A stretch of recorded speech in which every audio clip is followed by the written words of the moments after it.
نبی کریم صلی اللہ علیہ وآلہ وسلم نے ایک حدیث میں ایک بنیادی چیز کا ذکر فرمایا ہے۔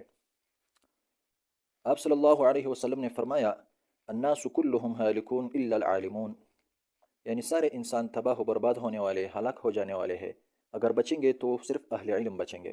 یعنی جہالت میں انسان کی نجات نہیں ہے، بلکہ انسان کی نجات علم میں ہے، چاہے دنیا کا علم ہو یا دین کا علم ہی سے راستہ نظر آتا ہے، جہالت سے نظر نہیں پڑتا۔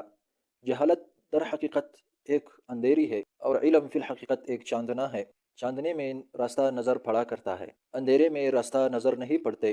جہالت میں نہ دنیا کی بلائی آ سکتی ہے اور نہ آخرت کی بلائی آ سکتی ہے۔ آج اگر دنیا سجی ہوئی ہے اور دنیا آراستہ ہے تو وہ بھی انسان کے علم کی وجہ سے سج رہی ہے، اور اگر آخرت درست ہے تو وہ بھی انسان کے علم کی وجہ سے درست ہے۔ یہی علم کی قوت ہے جو انسان کو اونچا بناتی ہے اور دنیا کے اوپر غالب کرتی ہے۔ اگر جہالت ہو تو آدمی مغلوب ہو جاتا